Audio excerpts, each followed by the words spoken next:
सर्व परीक्षक आणि टाइमकीपर,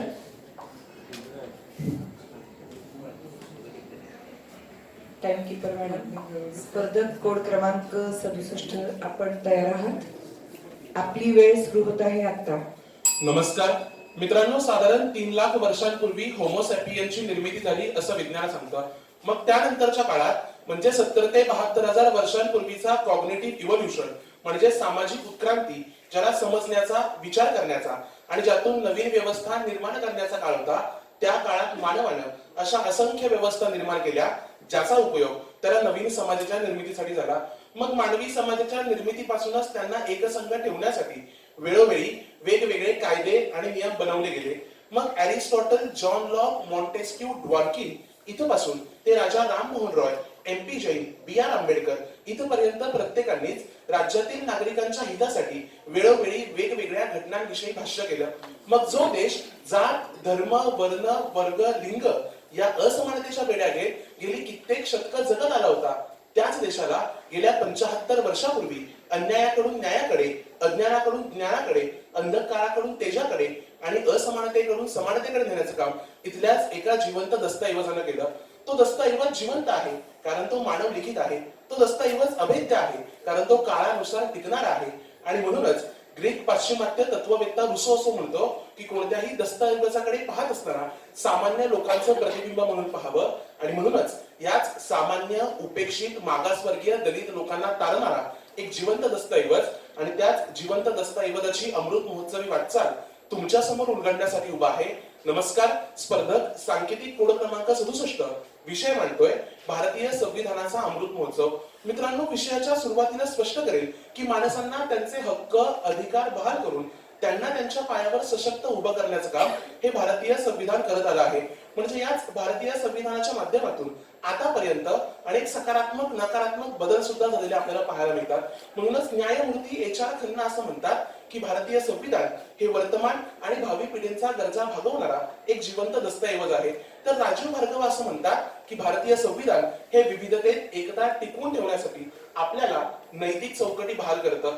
पण मित्रांनो, आज एकीकडे हे असं सगळं जरी असलं तरी दुसरीकडे मात्र आज याच देशात आंबेडकर आंबेडकर आंबेडकर ही काय पॅशन आहे का असं म्हणत जर संविधान निर्मात्यालाच नाकारायचा प्रयत्न होत असेल तर आपण कोणत्या संविधानाचा अमृत महोत्सव साजरा करतोय हा प्रश्न तुम्ही आम्ही प्रत्येकानं स्वतःला विचारायला हवा.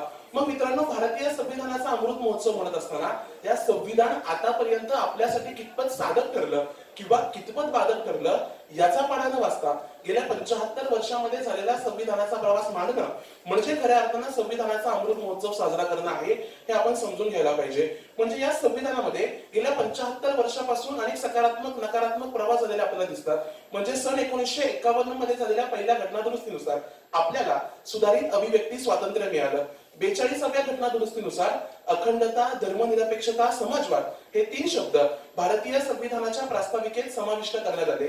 खऱ्या अर्थानं या 3 शब्दांमुळे आमच्या देशाला कुठल्याही धर्माची लागण झालेली नसून आमचा देश केवळ माणुसकीच्या धर्मावर उभा आहे हे अलिखित तत्व इथल्या संविधानामध्ये नोंदवलं गेलं. मग 86व्या घटना दुरुस्तीनुसार 6 ते 14 वयोगटातील विद्यार्थ्यांना शालेय शिक्षण हे मोफत आणि सक्तीचं केलं गेलं. पण एकीकडे असं सगळं जरी असलं तरी दुसरीकडे मात्र आज याच संविधानाचा प्रवास स्वतःच्या जीवनासाठी सार्थकी ठरवून अनेक राजकीय व्यक्ती याच्यावर स्वतःची पोळी भाजवताना सुद्धा पाहायला मिळतात. म्हणजे लक्षात घ्या, 73 आणि 74व्या घटना दुरुस्तीनुसार PRIS अर्थात पंचायती राज संस्थांना स्थानिक स्वराज्य संस्थेचा मिळालेला दर्जा असेल किंवा 101व्या घटना दुरुस्तीनुसार GST लागू करण्याचा भारत सरकारचा निश्चय असेल, या सर्वच गोष्टी खऱ्या अर्थानं तुमच्या माझ्यासारख्या सामान्य माणसाच्या खिशाला मात्र कात्री लावताना सुद्धा पाहायला मिळतात. पण कसं आहे ना, मुळात भारतीय संविधानाचा अमृत महोत्सव म्हणत असताना गेल्या 75 वर्षापासून याच संविधानावर प्रत्यक्ष अप्रत्यक्षरित्या घाव सुद्धा झालेले आपल्याला पाहायला मिळतात. म्हणजे 1975 साली लागली गेलेली आणीबाणी असो किंवा धार्मिक संस्थानांचं संविधानावर वाढत असलेलं वर्चस्व असो, संसदेचं उद्घाटन एका विशिष्ट धर्माच्या माध्यमातून करणं असो किंवा धर्मनिरपेक्षता या तत्वावरच केला गेलेला हल्ला असो, या सर्वच गोष्टी वेळोवेळी संविधानाला टक्कर देण्यासाठी तुमच्या आमच्या समोर येताना दिसतात. याचबरोबर सन 2015 मध्ये मॅग्ना कार्टा या संस्थेनं संविधान साक्षरतेचा देशभरामध्ये एक सर्वे केला होता आणि त्यांच्या सर्वेक्षणानुसार भारताच्या एकूण लोकसंख्येपैकी केवळ 38% लोक हे संविधान साक्षर आहेत, तर उर्वरित 80 करोडहून अधिक लोक हे संविधानाच्या मूलभूत हक्क, कर्तव्य, अधिकार या सगळ्याच गोष्टींपासून वंचित असलेले दिसतात. मला वाटतं संविधानाचा अमृत महोत्सव साजरा करत असताना या संबंध देशामध्ये संविधान साक्षरतेच्या मोहिमा राबवणं सुद्धा तितकंच गरजेचं आहे. मग मित्रांनो, याच संविधानाचा अमृत महोत्सव साजरा करत असताना न्याय, स्वातंत्र्य, समता, बंधुता ही मूल्य जरी आज एकीकडे पायदळी तुडवली जात असली तरी दुसरीकडे मात्र याच मूल्यांचा आधार घेऊन शायरा बानूचा खटला असेल, केशवानंद भारतीचा खटला असेल किंवा विशाखा विरुद्ध राजस्थानचा खटला असेल, या सर्वच खटल्यांनी वेळोवेळी सिद्ध केले की इथला सर्वसामान्य माणूस सुद्धा व्यवस्थेपेक्षा मोठा असू शकतो. मला वाटतं संविधानाची ही बाजू सुद्धा विषयाच्या अनुषंगाने आपण सर्वांनीच लक्षात घेतली पाहिजे. मग हवामान बदलाच्या विघातक परिणामांपासून मुक्त राहणं हा सुद्धा आपला मूलभूत अधिकार आहे. म्हणून भारतीय संविधानानं कलम 14 ते 21 मध्ये राईट टू क्लीन एन्व्हायरमेंट अर्थात स्वच्छ पर्यावरणाचा अधिकार सुद्धा तुम्हाला आम्हाला बहाल केला आहे. मला वाटतं येणाऱ्या काळात याच अधिकारामुळे भारतामध्ये होणारा पर्यावरणाचा ऱ्हास हा काही अंशी कमी होताना सुद्धा आपल्याला दिसेल.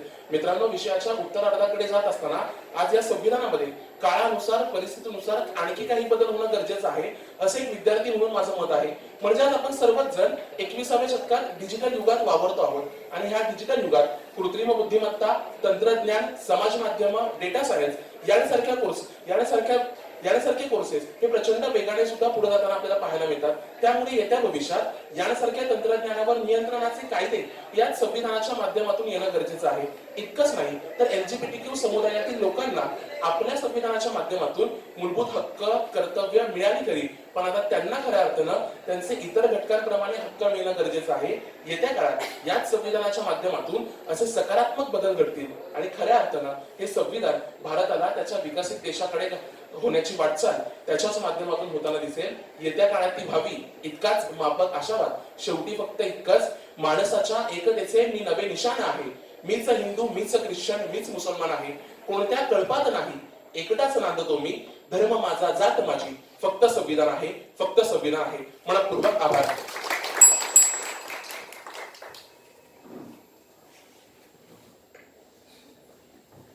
कोड क्रमांक 67 ला लागलेल्या वेळी 7 मिनिट. 7 मिनिट. स्पर्धक कोड क्रमांक 70.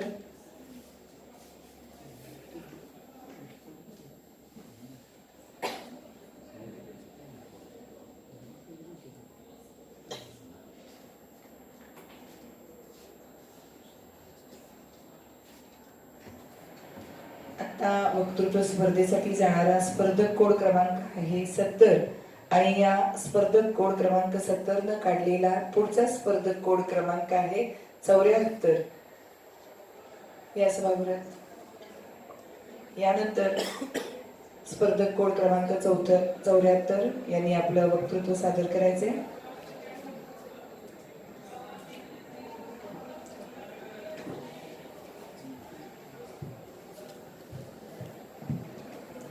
स्पर्धक कोड क्रमांक 70.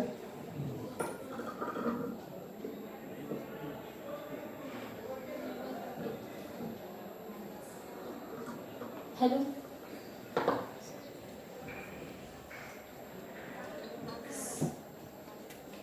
स्पर्धक कोड क्रमांक 70, आपण तयार आहात?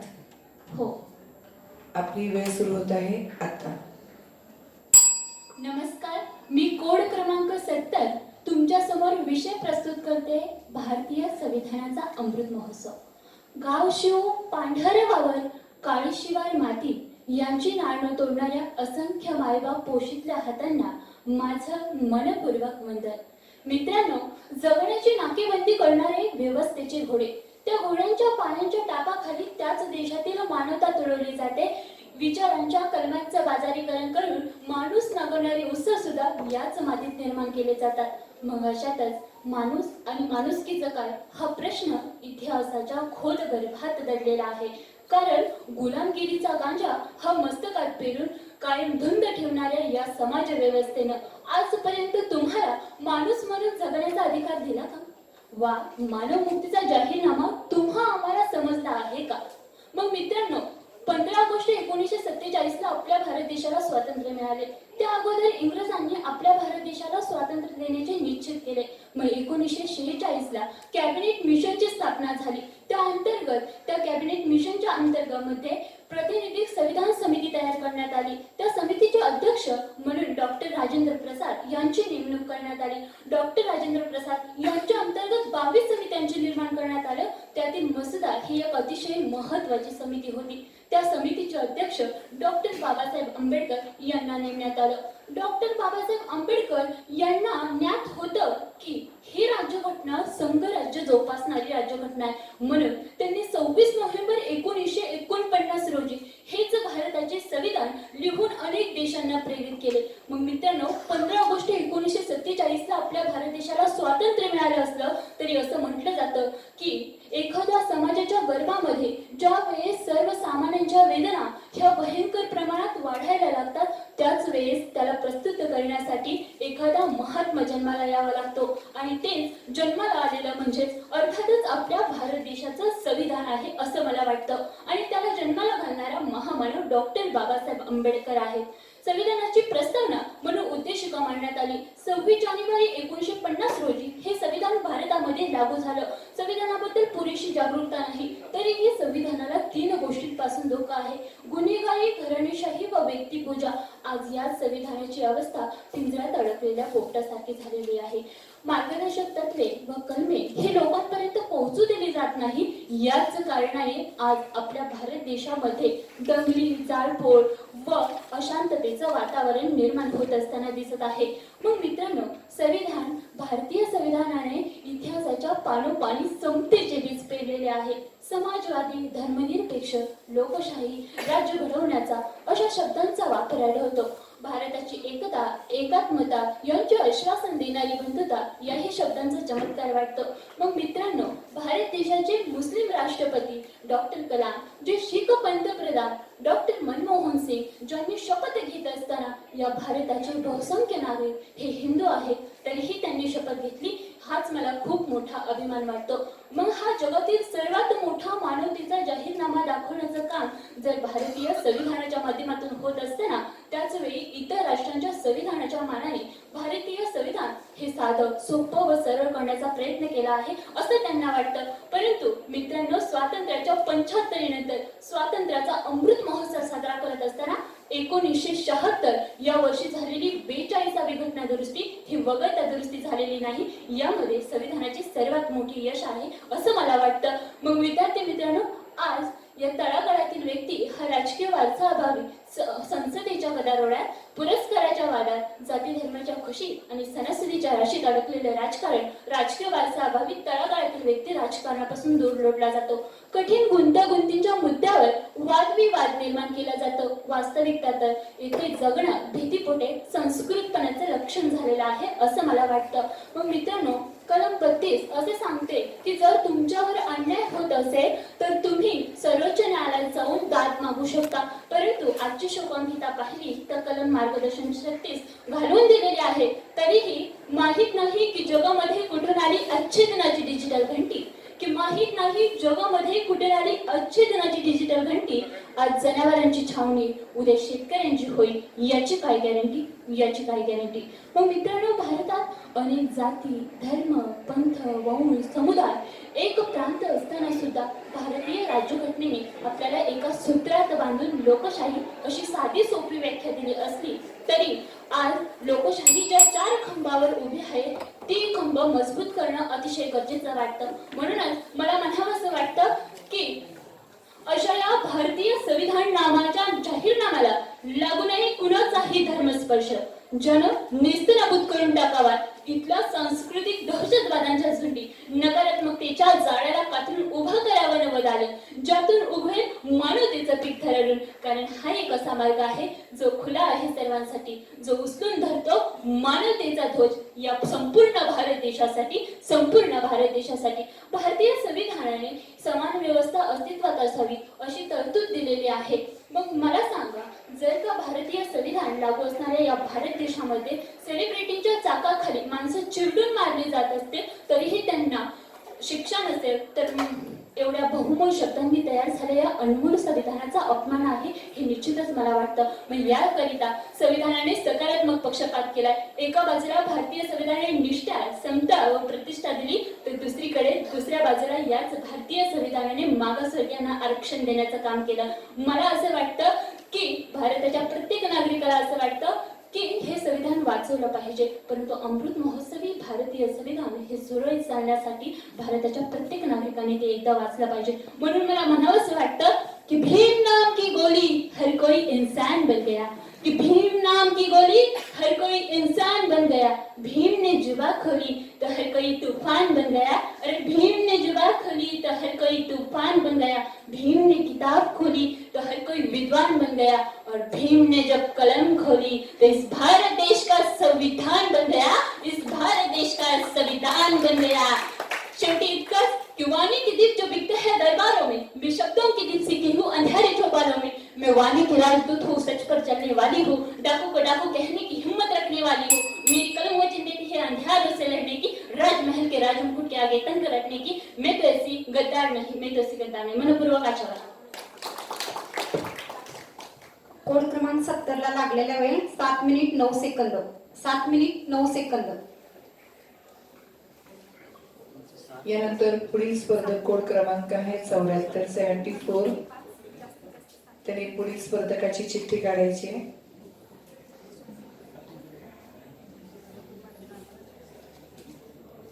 यानंतर पुढील स्पर्धक कोड क्रमांक आहे 66. ठीक आहे.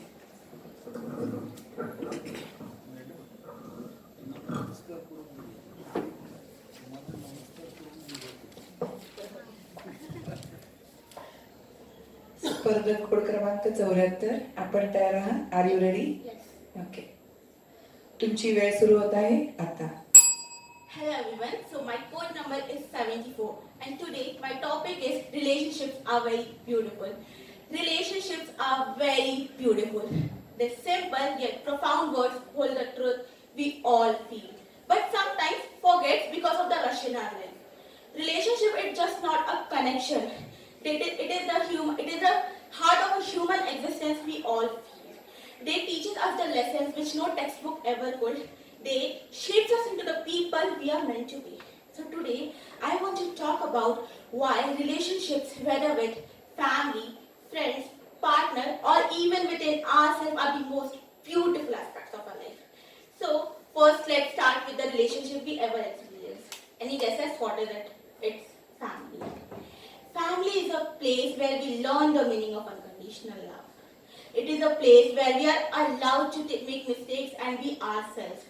There was a time when I disappointed my parents, especially in terms of my studies, and I could see the worry and sadness in their eyes. And that guilt stayed with me.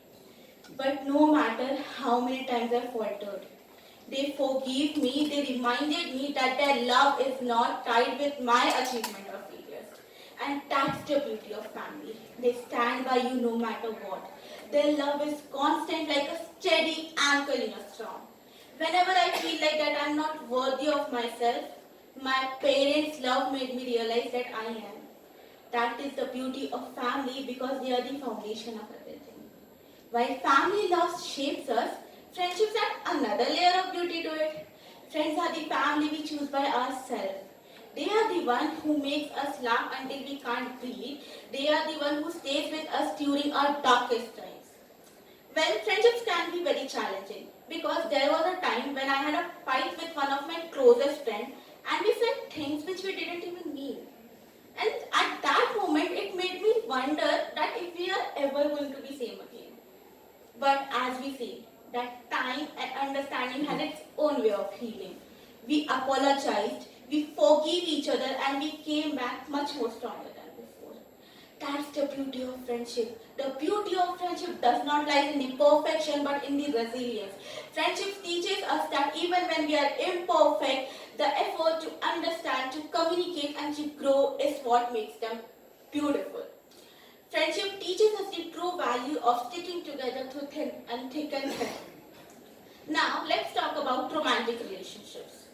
These are often seen as the most complex yet deeply rewarding connections. Romantic relationships teaches us the vulnerability and shows us to how we can open our hearts for each other and accept someone else with their flaws. And romantic relationship is what makes romantic relationship beautiful is not just the connection but the moment they bring every day. Like me giving a quiet reassurance smile to my partner when they are having a tough day, or me giving a quiet support to them when they are going through a tough time. Love is all about commitment, trust, and partnership. Romantic relationships tell us that love is about commitment and not just a fleeting feeling. Well, while we are talking about all other relationships, while we are telling that how beautiful relationship with others are, we often neglect one relationship. And that relationship is within ourselves. That relationship is the foundation of ourselves. The way we treat ourselves sets the tone that how we are going to treat others. There was a time, again, when I used to feel like that I'm not worthy enough and I don't deserve to be loved. But within the time, I realized that self-love isn't selfish, it's essential. The way we treat others, the way we treat ourselves, the way we have the healthy relationship within ourselves sets the tone that how we are going to respect and love others. And that is the reason the relationship within ourselves is the most important relationship. What makes relationship beautiful is that the moment they are giving us in this life, like a late night conversation with your friend, or a reassuring hug from your parent, or just a quiet understanding between you and your partner, or even the peace you find within yourself.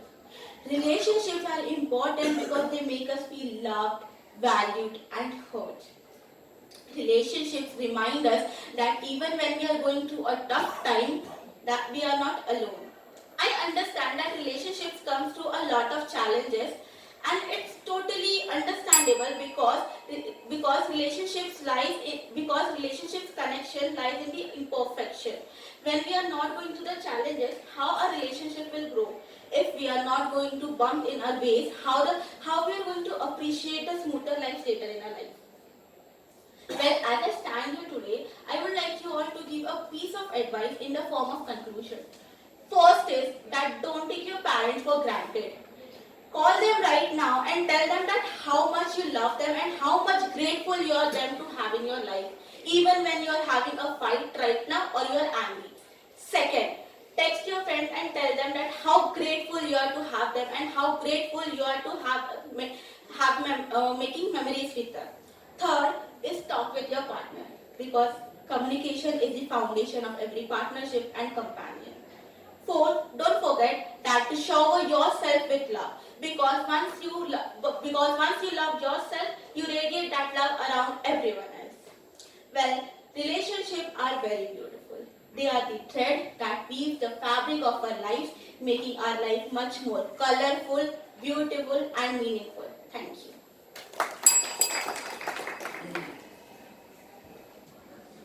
Code क्रमांक 74 साठी लागलेला वेळ 6 minute 15 second. 6 minute 15 second. पुढील स्पर्धक code क्रमांक आहे 66.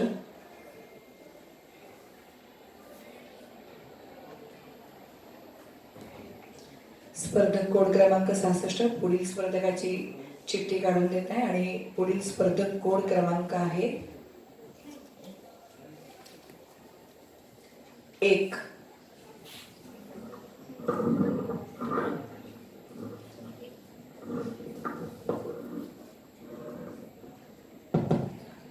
स्पर्धक code क्रमांक 66, आपण तयार आहात?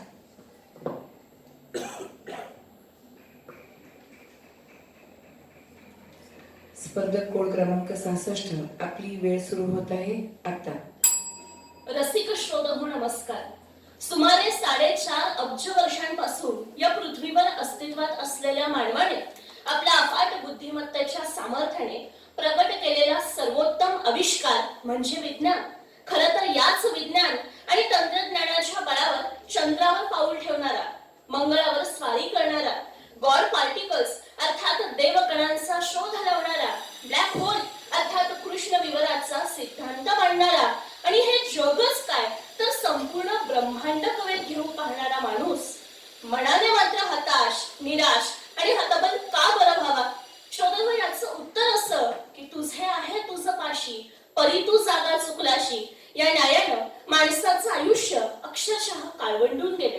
त्याच्या आयुष्यातला आनंद आणि प्रकाशच निघून गेलाय.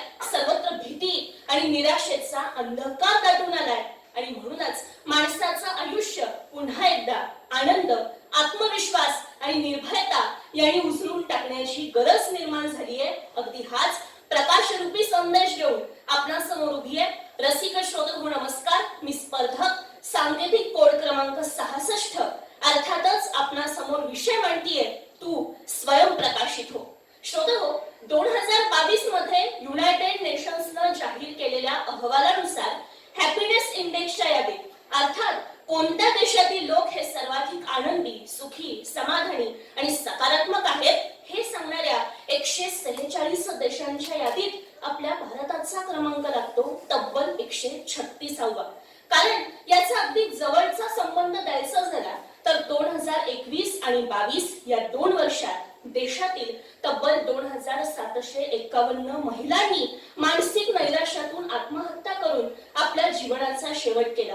तर 2023-24 मध्ये महाराष्ट्रातील तब्बल 2581 शेतकऱ्यांनी सततच्या नैसर्गिक आव्हानांना कंटाळून मानसिक नैराश्यातून आत्महत्या केली आणि आपलं जीवन संपवलं. इतकंच नव्हे श्रोतहो, तर देशातील उच्च कोटीचे तंत्रज्ञ, अभियंते आणि डॉक्टर्स होऊ पाहणाऱ्या आणि राजस्थान मधील कोटा या शहरात जाऊन जेई, नीट, IIT यासारख्या स्पर्धात्मक प्रवेश परीक्षांचा अभ्यास करणाऱ्या तब्बल 96 विद्यार्थ्यांनी गेल्या 3 ते 4 वर्षात अभ्यासाच्या प्रचंड ताणातून आणि मानसिक नैराश्यातून आत्महत्या करून आपलं जीवन संपवलं. श्रोतहो, खरं तर या जन्मावर, या जगण्यावर शतदा प्रेम करावे असं म्हणणाऱ्या सुप्रसिद्ध कवी मंगेश पाडगावकरांपासून होणारा होताला, जाणारा जाताला, माग तू फिरू नको, येईल दिवस तुझाही माणसा, जिगर सोडू नको असा माणसातला आत्मविश्वास जागृत करणाऱ्या कवी गुरु ठाकूरांपर्यंत कित्येक लेखक कवींनी आणि गीतकार संगीतकारांनी मानवी मनाचा प्रचंड महिमा वर्णिलेला असतानाही माणसानं परिस्थिती पुढे का बरं गुडघे टेकावेत? आपल्या अंतर्यामी असणाऱ्या अफाट शक्तीचा, उदंड ऊर्जेचा आणि प्रचंड प्रकाशाचा माणसाला का बरं विसर पडावा? श्रोतहो, याला उत्तर एकच, तू स्वयंप्रकाशित हो असा प्रसन्न आणि आनंदी जीवनाचा मूलमंत्र देणाऱ्या संत आणि महापुरुषांच्या प्रेरणादायी ग्रंथांनी आणि विचारांनी आमचं जीवन उजळून टाकलं. कारण ज्ञानेश्वरी, भगवद्गीता, तुकोबांची गाथा, नाथांचं भागवत, राजा शिवछत्रपती, धर्मवीर संभाजी, महानायक नेताजी, विश्वमानव स्वामी विवेकानंद, शहीद भगतसिंग, छावा, मृत्युंजय, अग्निपंख, माझे सत्याचे प्रयोग, इंडिया 2020 असे कितीतरी प्रेरणादायी आणि स्फूर्तिदायी ग्रंथ आजही झंझावाती वादळातील दीपस्तंभ बनून आमच्या अंधारमय झालेल्या जीवनाला प्रकाशाची वाट दाखवित असताना आजचे काही युवक मात्र परीक्षेत नापास झालो म्हणून किंवा प्रेमाला नकार मिळाला म्हणून इंद्राचं नाहीतर ढेकणाचं औषध पिऊन आपलं जीवनच संपवतात. याला काय पुरुषार्थ म्हणायचा? म्हणूनच श्रोतहो, या साऱ्या विदारक पार्श्वभूमीवर इथल्या युवकांचं जीवन स्वयंप्रकाशित करणाऱ्या स्वामी विवेकानंदांचे विचार मला खूप मोलाचे वाटतात. कारण इथल्या तरुणांना आवाहन करताना स्वामी विवेकानंद असं म्हणतात की उठा, उठा, जागे व्हा आणि ध्येय पूर्ण होईपर्यंत थांबू नका. मृत्यू येईपर्यंत कार्य करा. दुबळेपणा फेकून द्या. अरे, तुम्ही तर ईश्वराचे पुत्र, अमृताचे अधिकारी. शेपटपणा सोडून द्या आणि जंगलचा राजा असणाऱ्या सिंहासारखी डरकाळी फोडा. प्रचंड धैर्य आणि आत्मविश्वास बाळगा. कारण तुम्हीच या वैभवशाली भारताचे भाग्य विधाते आहात. तर दुसरीकडे इथल्या तरुणांना आवाहन करताना डॉक्टर APJ अब्दुल कलाम असं म्हणतात की अगर तुम सूरज की तरह चमकना चाहते हो तो पहले सूरज की तरह जलना सीखो. आणि श्रोतहो, ती ताकद, ती हिम्मत, ती जिद्द, तो आत्मविश्वास आणि तो स्वयंप्रकाश इथल्या तरुणांच्या मन, मेंदू आणि मनगटामध्ये उदंड भरून वाहत आहे याचा मला पूर्ण विश्वास वाटतो. कारण अत्यंत प्रतिकूल परिस्थितीत प्रयत्नांची पराकाष्ठा करून 2024च्या पॅरिस ऑलिम्पिक्स मध्ये देशाला पदक मिळवून देणाऱ्या मनू भाकर, नीरज चोप्रा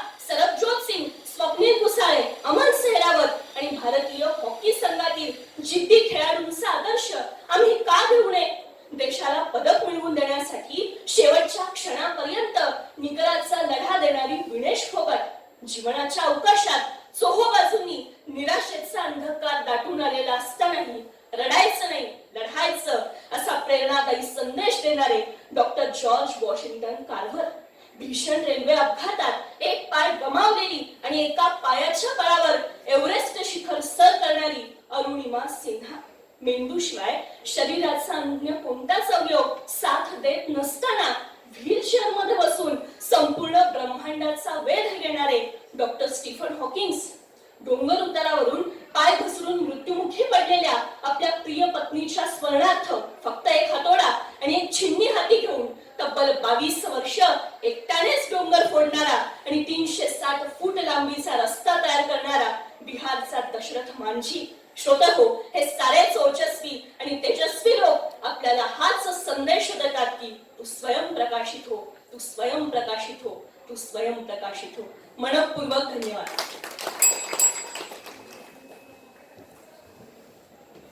कोड क्रमांक 66 साठी लागलेला वेळ 6 मिनिट 54 सेकंद. 6 minute 54 second. आता स्पर्धक कोड क्रमांक 1 हा येत आहे आणि त्यांनी पुढील स्पर्धक कोड क्रमांकाची चिठ्ठी काढून द्यावी. यानंतरचा स्पर्धक कोड क्रमांक आहे 77. या सभागृहात उपस्थित असलेले त्यांनी उभं राहायचंय.